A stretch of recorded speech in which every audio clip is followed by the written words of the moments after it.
Whew!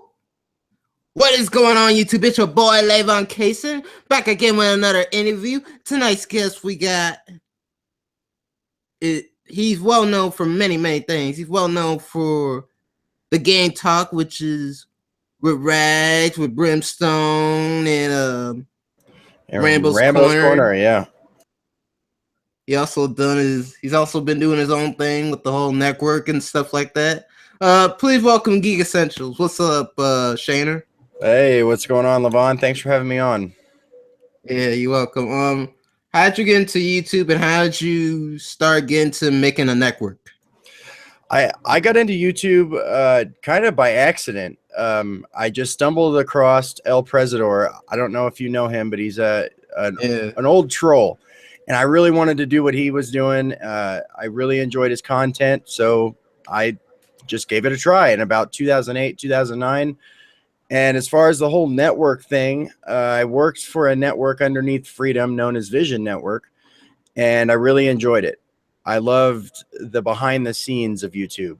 So I went ahead and for about a year, I started to form my own network, and that's still going a little rocky because YouTube always likes to change their network policies. So I'm still working with that, but that's basically how I started. Mm-hmm. And how'd you come up with Geek Essentials? Well, with Geek Essentials, the name and just the general idea is a lot of people know me from hanging around Gamer Nate. You know, that crazy lovable guy, right? Yeah. I did a group channel with him called GN Tech TV, and I like the and I like the idea of the whole group channel thing. And at the time, I was hanging out with a guy that went by TechRev, and I'm sure many of you know him too. And I was just going to kind of step away from YouTube because, you know, the whole Nate thing, I was just kind of burnt out. You know, I didn't want to do YouTube anymore. And so I was playing a lot of games, reading a lot of comics and everything. And I was told by several people to make a channel based on that. And they, you know, kept saying, Shane, you'd probably have a lot of fun with it. And so I did. And they're absolutely 110% right. I have a lot of fun with this every single day. Okay. What was the first video game that you ever played in the first game system that you ever used? The first video game I ever played was Alex the Kid on the Sega Master System. And the game was actually built into the system. I didn't have to, you know, there was no cartridge or anything involved. You just turned the thing on and you got to play Alex the Kid. And to this day, that is still one of my favorite retro games. And okay. Who came up with the idea of Game Talk? Game Talk. That was more Brimstone. Brimstone really wanted to do a podcast, and he wanted some unique personalities. So he got together basically all of us that don't really agree on much, and that's what you see every Wednesday and Friday on his channel. So actually, if you don't mind, a little shameless plug, we go live tonight at 10 o'clock Pacific Standard Time. Okay, cool. So what are your favorite moments on YouTube, and what would be your least favorite moments of YouTube? Oh, my favorite moments of YouTube and basically gaming in general is when people can come together and not bitch and moan about what is better or what they have and what others don't have. I just like when they can come together and agree or even have I guess a debate or discussion on just gaming in general, not my piece of plastic is better than your piece of plastic. So the worst moments for me in YouTube is like, for instance, tomorrow when the Switch press conference happens, I'm going to go out right now and call it. There's going to be salty people no matter what. If people expected this, really, bro, if people expected this thing to suck, then if it's good, those people are going to be salty. You know, and then for the people that expect it to be good, if it sucks, then those people are going to be salty. So these are my least favorite moments of YouTube. I dread tomorrow. My sub box is going to be filled with Nintendo Switch videos, and I'm really not looking forward to it. I mean, so what are your thoughts on the Switch? Speaking of that, my thoughts on the Switch are, I think it's very innovative. I can't wait to see more of it.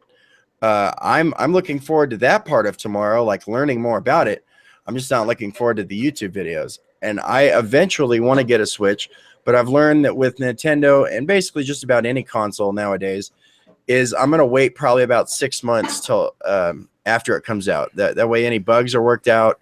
They're in stock on a regular basis everywhere.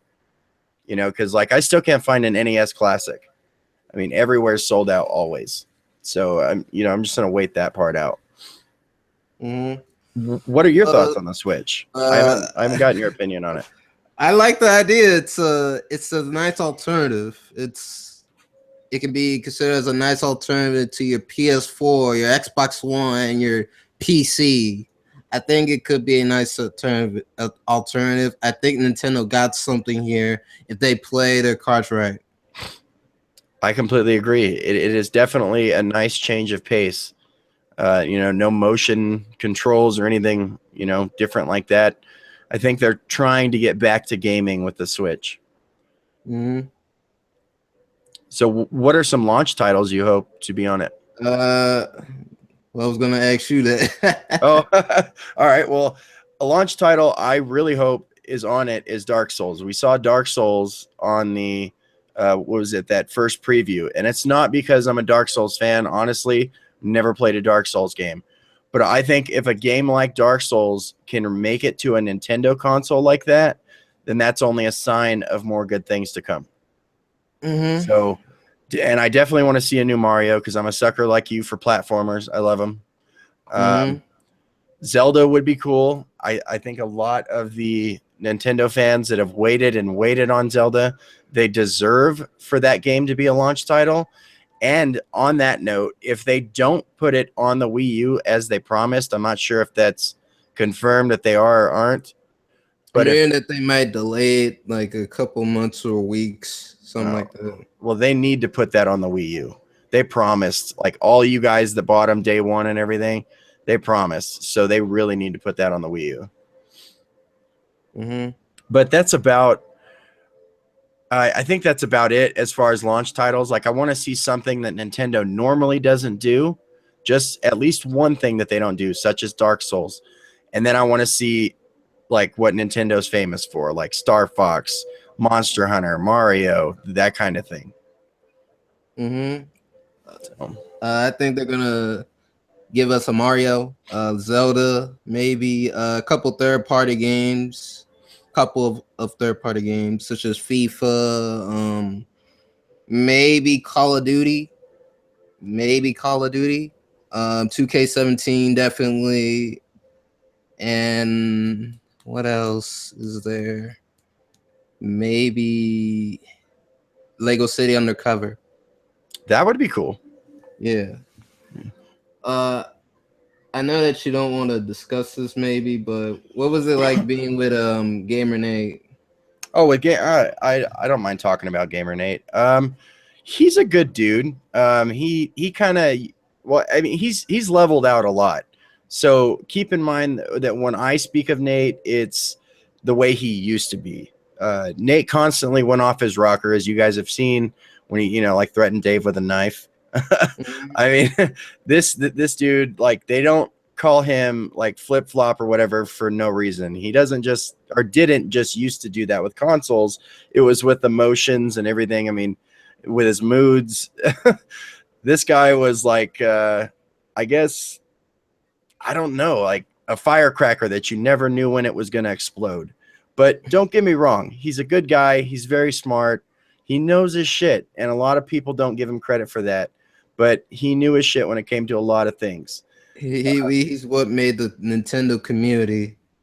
He was one of those things. Part. Yeah, he did play a big part. He drew a lot of attention to it.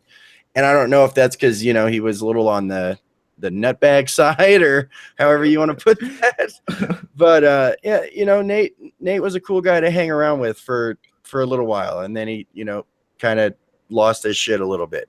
But he has leveled out now. He's married and he's matured quite a bit. I mean, so you know, as you guys saw, I believe Dave did a recent interview. Yeah, with he did. He did. Yeah. Did you watch it or? Yeah, I did. You know, his wife seems like she's a very nice lady, and Nate seems like he's got his head on straight, which I'm very happy for him. Yeah, same here. Hope for the best of him. Yeah. Yeah. What do you think of what's going on in gaming today? Since it's the Xbox Scorpio, the PS4 Pro, you know, all these basically this year of gaming. Like, what are your thoughts on it? This past year of gaming, I think the games and the hardware has not been horrible, but the way people are reacting to it has been absolutely horrible. I mean, at the end of the day, and I know this is cliche because everyone, or a lot of people, I should say this on YouTube. You know, gaming is for fun. It's a hobby. You know, it can be turned into a career, as many people have seen, but there's no reason to argue and, you know, be at each other's throats over hardware and software. You know, so I've loved a lot of the games that have come out in the last year. The hardware, like the PS4 Pro, if PlayStation was like my thing, like my diehard thing, the PlayStation Pro looks great. And I'm sure the Scorpio is going to be great. Now, is it for me? Probably not. I mean, I don't even own a 4K TV. So from what I understand, I mean, and correct me if I'm wrong, because you're more into the console scene than me, but if you don't have a 4K TV, then these consoles are pretty pointless, right? I mean, if you want better visuals, I mean, they got 6 teraflops, like with 1080p TVs. I mean, Oh, okay. it can work with a 1080p TV. It just enhances the visuals. Oh, all right. Well, I don't know. As far as the hardware goes, like I said, the PS4 Pro looks hands down pretty good. If like I said, if PlayStation was my thing, I would definitely go out and pick one up. But I have a regular PS4 in my house, and it seems to get the job done for anything PlayStation that I want to play. The Scorpio, I'm really looking forward to that launch. But what I'm not looking forward to, as it gets closer to the Scorpio launching, is the retardation is, I guess, a right term for it, on Twitter. On Twitter, it is ridiculous. If you search Xbox Scorpio on Twitter, do you know how much cancer you see on that feed? It is horrible. Ask Rambo's Corner. Rambo every day, and I'm not kidding, I'm not exaggerating when I say every day. Every day, Rambo's Corner deals with these people just attacking him. I mean, for over the Xbox Scorpio, or because he likes to play PlayStation. I mean, that's kind of ridiculous. I mean, I find that's pretty stupid. I wish people would just play their games together and have fun. Get along. Yeah. Can we just all get along? I mean, some argument is good, but like what they recently did to, was it Tim Dog or Mooch that they did it to, where they ran him off of Twitter? Mooch. It was Mooch. Yeah, that was ridiculous. I don't really know the guy. You know, I haven't heard the greatest things about him, but that's taken it way too far. Doxing him, calling his work, running him off the internet over video games. I mean, and that's the crappy part about all this, is when I think of gaming in the last year, only a few games stick out to me. But what sticks out even more to me is the way other people have treated other people over video games. I don't like that part.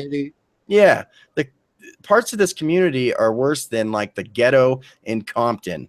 It just, you really got to watch your back, and it shouldn't be that way.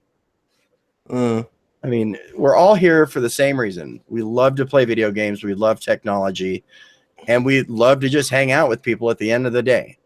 And, you know, it should be left at that. Yeah, it has become like the nerds version of the Bloods versus Crips. It has. That's a very good analogy. It definitely has. And what are your thoughts on Scalebound being canceled? Oh man, that really upsets me. I personally wasn't like, that wasn't a day one game for me, but it looked really good. And the fact that it's canceled and the developer was hospitalized for mental health issues, that's just horrible. I mean, that really just, it saddens me to see such a great project like that, be canceled. I'm waiting to see if they cancel Cuphead, because that's been, you haven't seen much on that. Me and a couple of guys were talking about that, and it seems like you've seen so little of Cuphead. Like, you saw more of Scalebound, and Scalebound got canceled.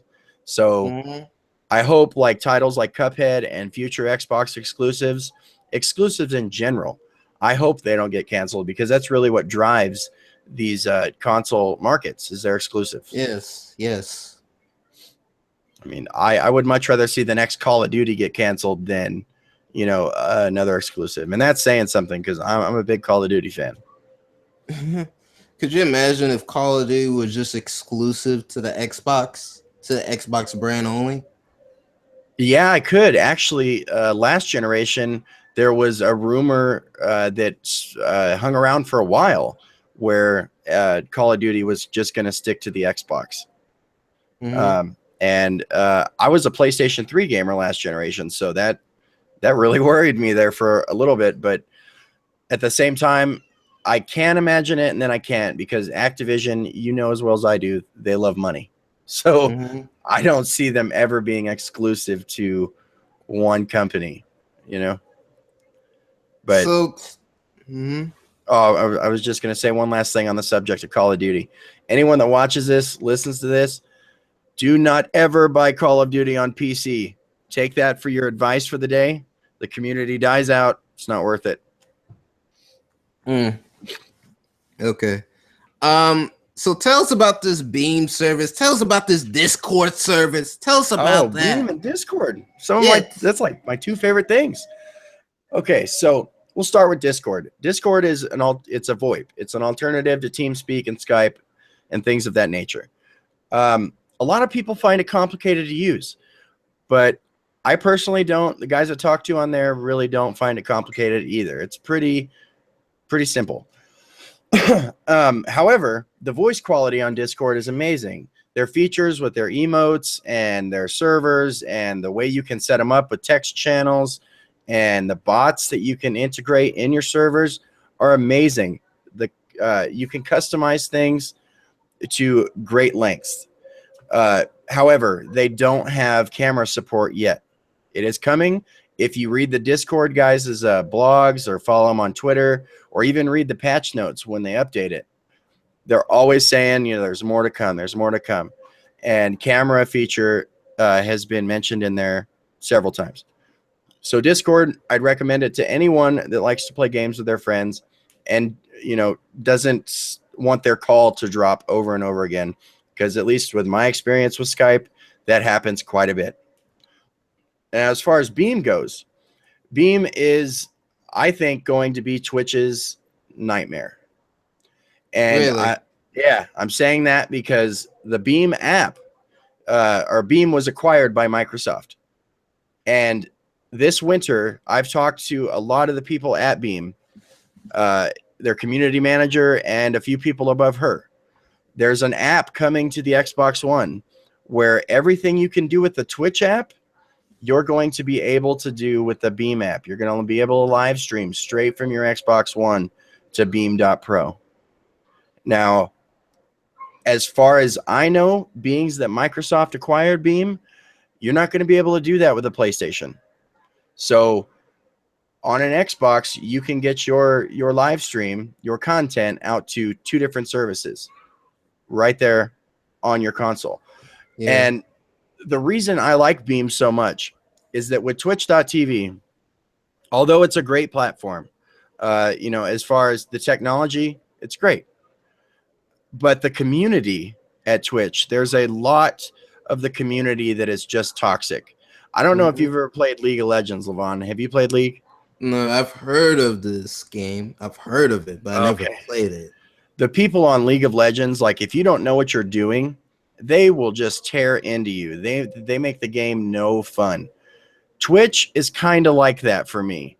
Like, the community sometimes can be friendly, but a lot of the times they won't. And there's so many people on Twitch. Twitch, you're like a needle in a haystack on Twitch. And unless you're, I guess, making a big noise for everyone to come and look at you, you're going to get lost in the shuffle on Twitch. And because the community doesn't want to back you all the time and push you forward, that happens on Twitch. But on Beam, the community wants to see you grow. They'll come and raid your live stream. They'll get their followers to come and, support you. They'll share your stream out. They get the big picture. And the big picture is that if everyone grows, Beam will grow. And the community over there gets that. That's why I enjoy Beam. Same reason with Brimstone. Brimstone and I have been on Beam since just about day one when it came out of beta. And I've never looked back. Mm-hmm. So what about, can the same thing be applied for YouTube? As far as the YouTube live streaming goes? Is it? No, I'm talking about generally like getting subscribers and stuff like that. Is it like the Wild Wild West? Is it like you being solo, or tell us? Yeah, you can apply parts of that to YouTube. Although there are way more friendly people, I believe, on YouTube than there are on Twitch. YouTube, though, is, as you know, very populated. There's a lot of people on YouTube. There's businesses on YouTube. So it is hard to get noticed. But once you do, like, look at Rags, the guy that's in the Game Talk podcast with us. Mm-hmm. As soon as he got noticed and people saw, okay, well, this guy makes pretty good content. That guy's already up over 100,000 subscribers. Mm-hmm. I mean, so once you, I guess, light that match or get noticed on YouTube, there's no limits. You'll just keep growing and growing and growing. The thing with YouTube is consistency. With Twitch, you can be consistent and live stream every day, but that doesn't guarantee you anything over there. YouTube, if you upload on a consistent basis and you interact with the people that watch you, more and more people will come. There is plenty of YouTubers that will tell you that and show you their channels as evidence. Okay. But the live streaming part on YouTube, though, I'm usually really careful with that because, if you have anything playing in the background that's a copyright material or anything, you'll get a strike. So you really got to look out what you're doing on YouTube when it comes to live streaming. Okay. So who are your favorite YouTubers as of recently that you have watched and say, I like this guy? Actually, Rags is one of them. I find him very entertaining. Of course, the whole entire community that we hang out with, like, I watch you and like everybody else in the Discord server. As far as bigger YouTubers go, I've always enjoyed Keemstar's content. And I know that's maybe not the most popular thing to a lot of people because they think he's an ass or whatever, but I find Keemstar entertaining. The baited podcast that he was doing with Tommy C and Clown, I thought was great. I know he's still doing it with two other guys, but they'll never replace Tommy and Clown. And through the baited podcasts, I got to know Tommy C and Colossal is Crazy. I'm really enjoying their content too. The only problem with Colossal is Crazy is he doesn't put enough of it out on a regular basis. I've gotten into PewDiePie lately, and normally I would stay far away from PewDiePie's channel because it was so clickbaity, or it used to be. But it seems like he's on this track now where he really doesn't even care. And his content has gotten better, I think, with that attitude. I think he's the biggest YouTuber, if I'm correct. Yeah, he is the biggest YouTuber, and I've avoided watching him for the longest time. But he's more like he doesn't care now. So that's brought a different perspective to his content, I think, and it's only become better for me. But that's really all I've been watching on YouTube lately. Okay. What advice can you get the YouTubers that want to start their own network or be with a network, such as Maker Studios, Freedom? Tell us something. Okay. All right. As far as being with a network, you really want to look at that contract. Like 90% of them now, they don't lock you in, which means you can leave anytime, which is great. But there are other parts to the contract, such as your revenue split. You're going to want to look at that. That is the main thing that I go to look for in a contract. Like Freedom by default offers you 60%. You may think that's pretty good because it's above half, but it's really not. You don't even have to look hard to go and find 70%. So my main thing, if you're going to join a network, is to read the contract. If you want to start a network, a place like Freedom, you know, being underneath George and Anthony and those guys, and letting them mentor you is a great place to start. You know, I wouldn't say any MCN, but a lot of MCNs have what they call a mentor program where they will teach you how to run an MCN. They'll give you the tools that YouTube allows them to give you, and you can grow your MCN based on that. So I guess the right thing to do would just be to surround yourself with an MCN that you can at least tolerate working with and don't mind taking advice from, because it's becoming an MCN is a very tricky thing. I mean, a lot of people are going to look at you like you're really not that great of a person, because MCNs get a bad rap, and it's because of a lot of them out there. They just get a bad rap, but not all MCNs are like the ones that you guys think so negatively of. You know, that's just something to keep in mind. All right. What do you think? I know this is gonna get political. What do you think of America? What do I think of America? As in like the president? Yeah. I think Donald Trump is going to try to do a good job. I really do. But I think also that there's going to be a lot of obstacles in his way to keep him from doing what he wants to do. And I don't know, at the very least, Donald Trump's presidency will be interesting. But America, like just about any other country, has its faults, and hopefully it gets better. I really don't get too political. Okay. All right. Final words to all YouTubers, and shout yourself out, Shaner 1 2 3. Okay. Well, my final words is for one, thanks for having me, Levon. I didn't expect this. And if you're starting a YouTube channel or you're a YouTuber now, don't give up. You know, it took Mick Juggernuggets, and I'm sure a lot of you guys know him. It took him 7 years to just get over 100 subscribers. And look at him now. He's almost at 4 million. So don't give up. Your time will come. Like Levon, I admire what you're doing. You're going out there interviewing YouTubers, you're reviewing YouTubers. You find a way to make content all the time. So do like Levon does. Don't give up. But if you guys want to come watch me, I run a channel called Geek Essentials, and I'm on the Game Talk podcast every Wednesday and Friday at 10 p.m. Pacific Standard Time.